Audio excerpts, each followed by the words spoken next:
He was fired for being kind. Until his boss found out who he really was. The termination letter trembled in Marcus Reid's hands as he stood in the parking lot of Halden Logistics, the late afternoon sun casting long shadows across the asphalt where he had parked his beat-up Honda Civic for the last 6 years. 22 years of loyal service, and it had all ended in 11 minutes inside a glass office, because he had stopped his delivery route to help an elderly woman carry her groceries up 3 flights of stairs when her elevator broke down. Company policy said no unauthorized stops. Company policy did not care that Mrs. Alvarez had tears in her eyes when she thanked him, or that her son was overseas and she had no one else to call. Marcus folded the letter, tucked it into his jacket pocket, and walked to his car, wondering how the world had become a place where kindness was a fireable offense. Before you continue watching, if you believe kindness should never be punished, and if you believe in second chances, please take a moment to like this video, leave a comment, share it with someone who needs to hear this today, and subscribe to Kindness Corner. Your support helps us keep telling stories that matter. Marcus was 48 years old, a single father raising his 14-year-old daughter Emma alone since his wife passed away from cancer 9 years earlier. He had built his entire life around routine and responsibility, waking at 4:30 every morning to be first in line at the warehouse, memorizing every pothole and shortcut on his route, treating every package like it belonged to someone who was waiting anxiously by their window. He was not a man who broke rules. He simply believed that some rules were smaller than the people they were meant to serve. That belief had cost him his job, his health insurance, and the fragile stability he had spent nearly a decade rebuilding for his daughter. The drive home felt longer than usual. Marcus kept replaying the conversation with his supervisor, a young man named Todd who had been with the company for barely 2 years and who recited the policy violation in a flat, rehearsed voice, as if Marcus were a number on a spreadsheet rather than a person who had dedicated over 2 decades of his life to that warehouse floor. Marcus did not argue. He did not raise his voice. He simply nodded, signed the paperwork, and walked out with the quiet dignity that had carried him through every hardship since Sarah died.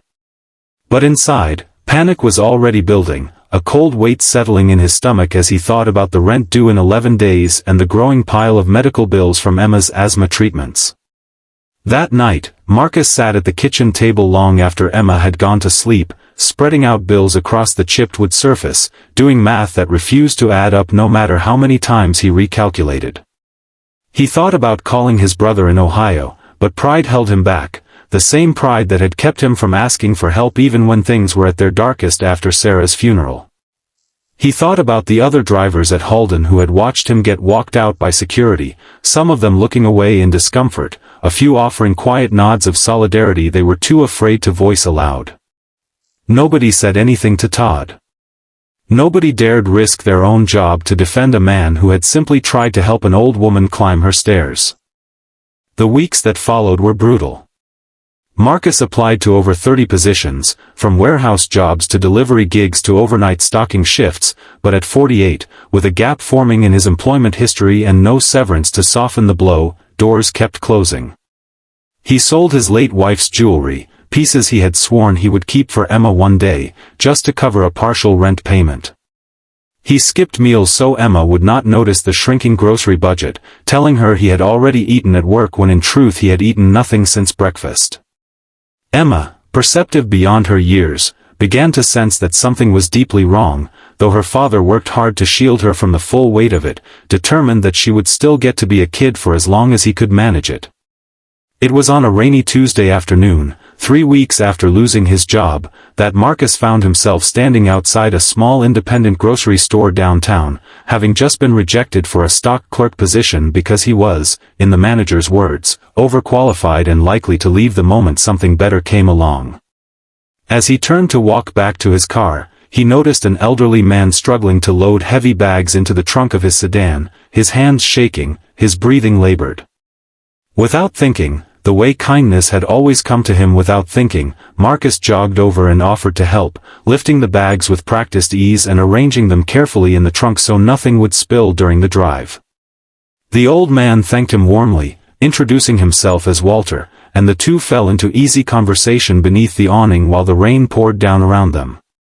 Marcus mentioned, almost as an afterthought, that he had recently lost his job at Halden Logistics for helping someone in a similar way, and Walter's expression shifted, a flicker of something unreadable crossing his weathered face.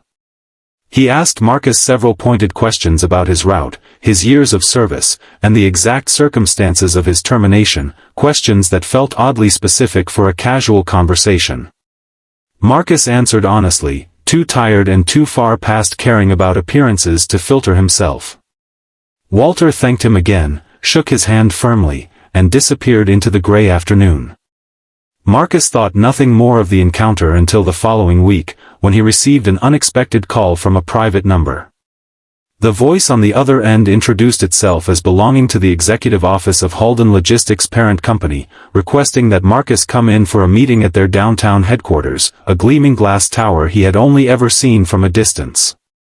Confused and cautious, wondering if this was some kind of legal formality connected to his termination, Marcus agreed, dressing in the only suit he owned, the one he had worn to Sarah's funeral, and arriving 15 minutes early out of habit built from years of professional discipline.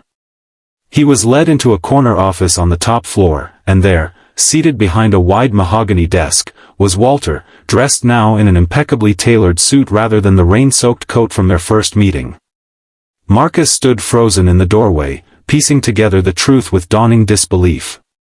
Walter was not simply an elderly man he had helped with groceries. Walter Halden was the founder and chairman of the entire logistics empire that had employed Marcus for over 2 decades, the very company that had fired him weeks earlier for the crime of carrying an old woman's bags up a broken staircase. Walter rose from his chair and crossed the room, extending his hand once more, this time with a warmth that carried the weight of genuine respect rather than casual gratitude. He explained that he had spent decades building his company on principles that, somewhere along the way, had been buried beneath layers of policy manuals and metrics designed by people who had never once carried a heavy box up 3 flights of stairs for a stranger. He told Marcus that his termination had prompted a full review, and that Todd's decision had been reversed and overturned entirely, not as a favor, but as a correction of a grave injustice. Then Walter offered Marcus something far greater than his old position back. He offered him a newly created role overseeing driver welfare and community relations across the entire company, a position built specifically around the values Marcus had embodied his entire career, values Walter believed needed to be protected and celebrated rather than punished. Marcus stood in that office, gripping the back of a chair to steady himself, overwhelmed by a wave of emotion he had been holding back for weeks. He thought of Emma waiting at home, of the empty refrigerator he had promised himself he would fill that weekend, of every quiet sacrifice he had made without complaint. He thought of Sarah, and how she had always told him that his heart was too big for a world that often did not deserve it, and how she had loved him precisely because he never let that stop him from giving anyway.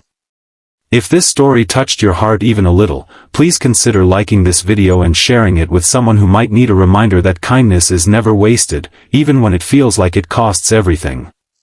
Before you go, we would love to hear from you. Please leave a comment below sharing one small act of kindness you witnessed or experienced recently, no matter how simple it seemed. Your stories inspire this community more than you know. Marcus returned home that evening and found Emma at the kitchen table doing her homework beneath the dim light they had grown used to conserving. He sat down across from her, took her hands in his, and told her that everything was going to be okay, not because someone had rescued them, but because kindness, even when it seemed to fail, had quietly been building a bridge towards something better all along. 2 months later, Marcus stood at the front of a company-wide training session, sharing his story with hundreds of new drivers, teaching them that the smallest acts of decency were never truly small at all. And somewhere in the back of that room, Walter watched with quiet pride, knowing he had found in Marcus exactly the kind of heart his company had always needed, even when the world had briefly forgotten its value. If you believe kindness always finds its way back, don't forget to subscribe to Kindness Corner for more stories like this one.